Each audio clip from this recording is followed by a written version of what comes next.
영상 시청 전에 구독과 좋아요 부탁드리겠습니다. 먼저 리플 XRP는 한때 은행코인이라는 논림 아닌 놀림을 받기도 했습니다.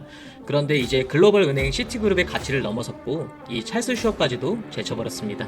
2025년 8월 5일 기준으로 XRP의 시가총액은 1748억 달러에 달하고 있고요. 전 세계 암호화폐 중에서 랭킹 3위에 오를 정도로 거대한 규모가 됐고, 그렇게 전 세계 자산 랭킹에서 97위에 이름을 올렸습니다. 현재 시티뱅크는 리플로 인해서 순위권 밖으로 밀려난 상황이고요. 상당히 전폭적인 변화 상황이라고 볼 수 있는데, 이건 단순한 커뮤니티의 열광만으로 이렇게까지 왔다 보기는 어려울 것 같습니다. 자, XRP를 발행하는 리플의 존재감은 이제 무시할 수 없는 수준이 되었습니다. 글로벌 시장조사기관 CB인사이츠가 이번에 발표한 내용을 보자면 리플은 전 세계에서 기업 가치가 가장 높은 비상장 기업들 가운데 23위를 차지했습니다. 평가 기업 가치는 무려 150억 달러 이상으로 일론 머스크의 스페이스X가 1위 3,500억 달러 평가 가치를 받았고요. 이어서 상위권의 리플이 이렇게 랭크가 될 정도로 의미 있는 상황이 펼쳐졌습니다. 다시 말해서 리플은 이제 전 세계 유니콘 기업 1200여 개 가운데 상위 2% 안에 들 만큼 거대한 플레이어가 됐다라고 바라볼 수가 있습니다. 자, 리플의 이 같은 가치는 단순한 가격 투기 때문만은 아니라고 말씀드릴 수 있습니다.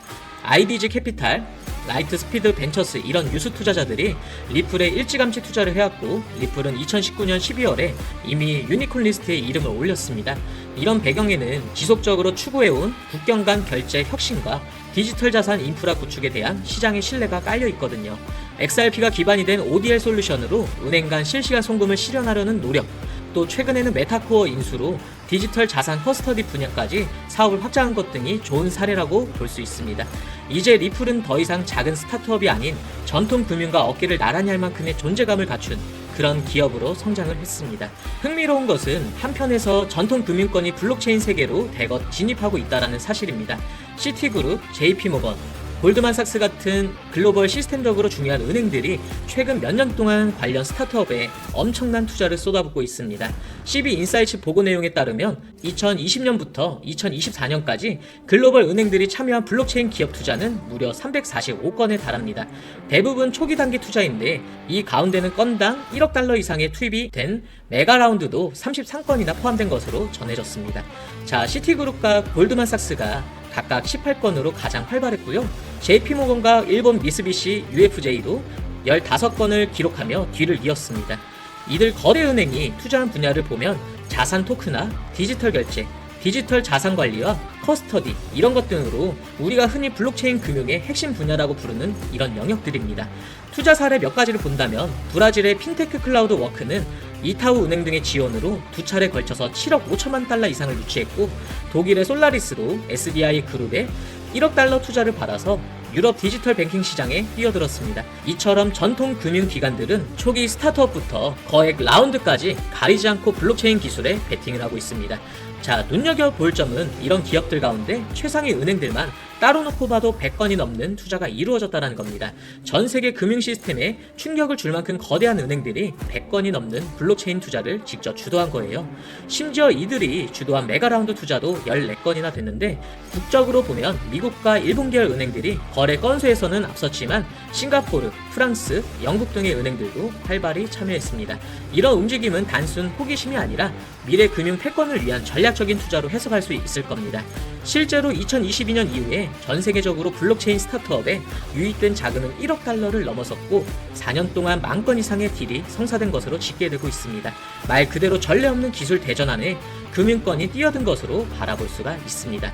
자, 이렇게 많은 투자가 집중된 이유는 상당히 분명하다 할 수 있을 것 같은데, 이 토큰화와 디지털 자산이 미래의 금융의 판도를 바꿀 게임 체인저로 구상되고 있기 때문인데, 자산 토큰화는 부동산, 채권, 펀드, 지분 등의 실물 자산을 블록체인상의 토큰으로 나타내서 거래하는 것을 의미합니다. 이를 통해서 자산 거래의 속도와 유동성을 혁신할 수가 있습니다. 보스턴 컨설팅 그룹과 리플의 공동 연구는 2033년까지 실물 자산 토큰화 시장 규모가 18조 달러를 넘어설 수 있다라는 전망을 하게 됐습니다. 연평균 성장률 53%라는 어마어마한 속도로 전통 금융 자산이 블록체인으로 옮겨갈 수 있다라는 것을 의미하기도 합니다. 자, 이미 우리 눈앞에 펼쳐진 변화도 있습니다. 디지털 결제 분야에서 은행들이 자체 스테이블 코인을 발행하면서 이미 블록체인 혁신에 나서고 있습니다. CT 발표 내용을 보면 2025년 1분기에는 전 세계 스테이블 코인 결제 처리량이 월 6,500억 달러에서 7천억 달러 규모에 달했는데 변동성 없이 법정화폐 연동된 코인을 활용해서 글로벌 자금 흐름을 효율화하려는 수요가 폭발적으로 늘어난 결과입니다. JP모건은 이미 몇 년 전부터 JPM 코인을 도입해서 은행 간 결제를 내부적으로 빡세게 처리하고 있고요. 다른 은행들도 USDC 등 민간 스테이블 코인이나 토큰 예금을 활용한 시도를 시작했습니다. 규제 측면에서도 미국은 지니어스 법안으로 스테이블 코인 가이드라인을 논의하고 있고, 유럽은 위카 규정을 통해서 디지털 자산 산업에 명확한 기준을 마련하는 이런 제도적인 토대도 이미 갖춰지고 있습니다. 자, 또 하나 주목할 만한 흐름은 디지털 자산 커스터디입니다. 대형 은행들은 고객의 디지털 자산을 안전하게 보관해주는 커스터디 사업에 속속 뛰어들고 있는데, 가령 세계 최대 자산 운용사 블랙록이 비트코인 현물 ETF를 추진하고 있고요. 나스닥과 BNY 멜론이 암호화폐 커스터디 서비스를 준비하는 등 기관 투자자들의 디지털 자산 참여를 뒷받침할 인프라 투자가 활발히 진행되고 있습니다. 리플도 이런 흐름에 발맞추어서 2023년에 암호화폐 커스터디 기업 메타코를 현금 몰빵 30억 원을 주고 인수하면서 디지털 자산 보관 서비스 역량을 확보했습니다. 결국 토큰화된 자산의 발행, 거래부터 스테이블 코인을 통한 결제, 디지털 자산 보관까지 전방위에서 전통금융과 블록체인의 융합이 진행되고 있는 겁니다. 자, 그렇다면 이렇게 변화하는 판때기에서 XRP의 역할은 어떻게 될까? 한때 XRP의 리플랩스가 임의로 찍어낸 중앙 집중화 코인이란 비판도 있었지만 이제 상황이 달라지고 있습니다.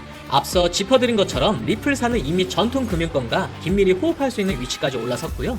XRP 역시 단순한 알트코인이 아닌 글로벌 금융 인프라의 일부로 재조명되고 있는 그런 상황입니다. 먼저 결제 인프라로서 XRP의 활용이 확대되고 있습니다. 리플의 ODL 솔루션은 이미 여러 국가의 은행과 결제 업체들이 채택을 해서 해외 송금의 중간 브릿지 역할을 하고 있습니다. XRP의 중개 통화로 사용하면 법정화폐를 바로 교환하지 않고도 빠르게 유동성을 공급할 수 있기 때문에 특히나 신흥국 송금이나 영업시간 외 결제에 엄청난 강점이 있습니다. 과거에는 과연 이 은행들이 XRP를 쓸까라는 의문이 있었지만 은행들이 자체 스테이블 코인이나 결제 네트워크를 만들면서 상호 호환성 문제에 봉착하게 되었고요. 이렇게 되자 중립적인 브릿지 자산인 XRP 가치가 재평가되고 있다는 겁니다. 자, 그래서 정리하면 XRP의 전략적인 위상은 과거와는 상당히 많이 달라졌다 할 수 있습니다. 시총 1748억 달러라는 이런 엄청난 숫자가 말해주듯이 시장은 이미 XRP에 거대한 가치를 부여하고 있고요. 리플은 글로벌 유니콘 탑 25에 들어갈 만큼 기존 금융권에 버금가는 영향권을 갖췄습니다. 동시에 전통 금융의 거인들은 블록체인 기술에 대대적인 투자를 단행하면서 디지털 자산 시대를 준비하고 있습니다. 이런 흐름 속에서 XRP는 더 이상 주변부 토큰이 아니라 중심부 무대로 올라올 준비를 마친 인프라형 자산으로서 평가받기 시작한 이런 모습입니다. 90%에 달하는 전 세계 금융 리더들이 이 블록체인과 디지털 자산이 산업에 중대한 영향을 줄 것이라고 믿는다는 설문 결과도 있는데, XRP를 둘러싼 이 환경은 이렇게 성숙해졌고 이제 남은 것은 실제로 XRP가 이 거대한 판때기에서 얼마나 핵심적인 역할을 해낼까, 이런 부분이 아닐까 싶습니다. 불과 1년 전까지만 해도 XRP를 두고 희망, 회의, 비판, 여러 감정이 교차하기도 했지만 지금 우리는 분명히 다른 국면에 있는 것 같습니다. XRP는 과연 글로벌 금융 시스템의 일부로서 자리매김을 하게 될까? 커뮤니티의 힘을 넘어서 금융 인프라로 재평가받을 수 있을까? 이번에 짚어본 여러 가지 데이터와 사례들이 이 가능성을 어느 정도 뒷받침하고 있지만 최종 판단은 앞으로 현실이 보여주게 될 것입니다. 그게 언제가 될지, 어떻게 될지, XRP 가격에는 어느 정도 영향이 미칠지, 이건 결과론적으로 지켜봐야 할 문제지만 XRP를 중장기 투자하신 분들이라면 이런 부분들을 잘 체크하면서 현명한 투자 스탠스 잘 설정할 수 있었으면 좋겠습니다. 2015년 8월 코인 시장을 포함해 전 세계 모든 자본 시장에 가장 강력한 영향력을 끼치고 있는 인물이 누구일까요? 그렇죠. 바로 도널드 트럼프입니다. 트럼프의 입 하나에 코인과 주식 그리고 환율까지 휘청이고 있습니다. 하지만 트럼프만큼 절대 간과해서는 안 될 핵심 플레이어가 하나 더 있습니다. 바로 중국이고요. 세계에서 유일하게 미국과 진정으로 맞설 수 있는 국가, 그게 바로 중국입니다. 유럽조차 미국 앞에서는 납작 엎드리지만 중국은 다릅니다. 미국과 어깨를 나란히 할 수 있죠. 그런데 중국이 암호화폐를 전면 금지한 국가라는 사실 알고 계셨을까요? 중국에서는 암호화폐 거래가 국가 차원에서 아예 불법입니다. 그럼 코인 시장에서는 중국은 별 영향 없겠네라고 생각할 수도 있는데요. 천만에요. 오히려 그 반대입니다. 코인 시장에서 중국의 영향력은 미국을 능가할 정도로 아주 강력합니다.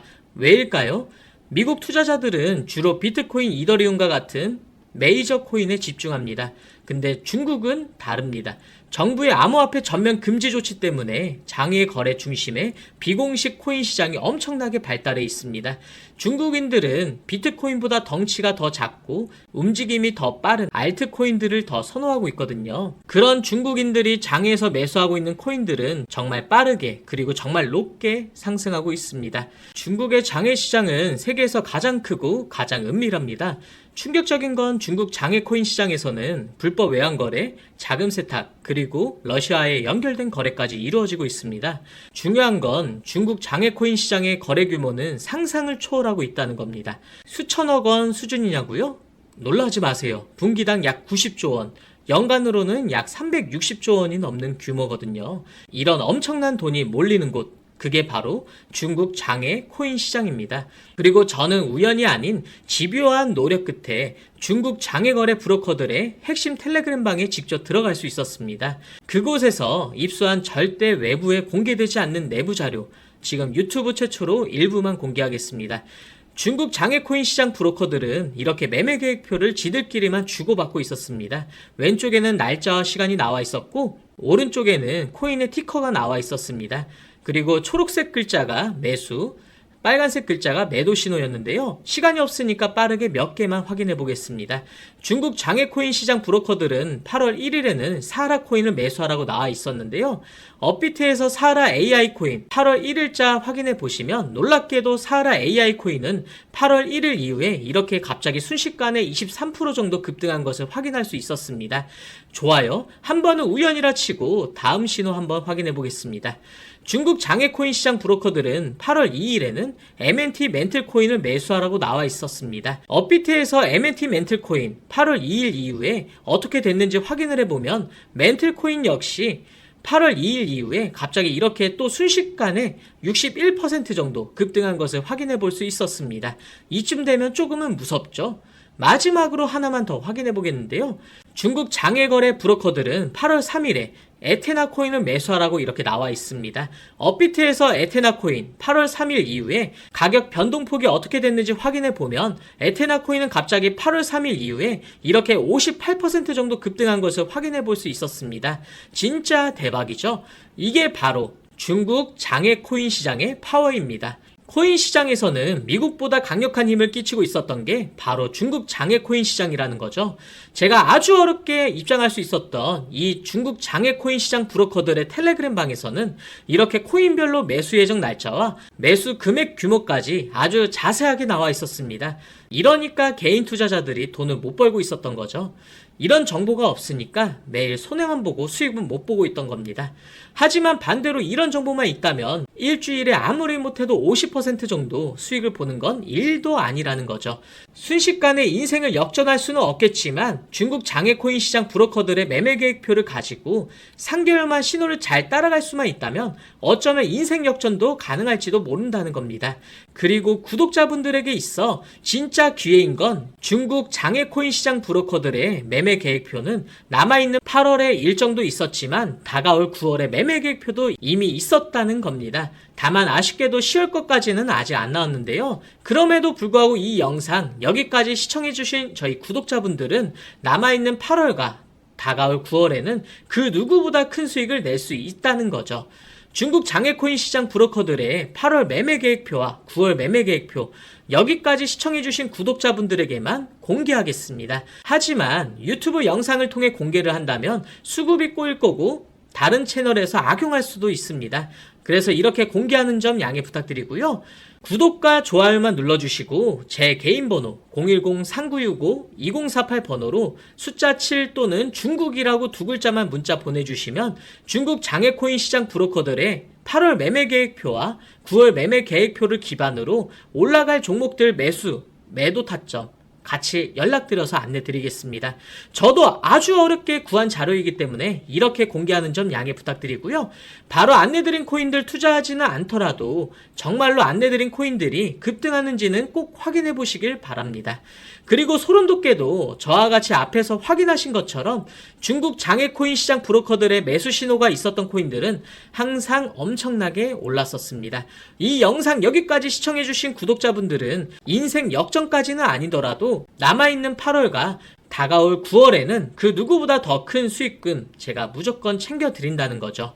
지금부터 문자 들어오는 순서대로 중국 장외코인 시장 브로커들의 8월 매매 계획표와 9월 매매 계획표 종합해서 진행할 때마다 한 분 한 분 안내드리겠습니다. 제 개인 번호 010-3965-2048 번호로 숫자 7 또는 중국이라고 두 글자만 문자 보내주시고요. 저한테 문자 보내주시면서 오늘 하루도 마무리 잘 하셨으면 좋겠습니다. 감사합니다.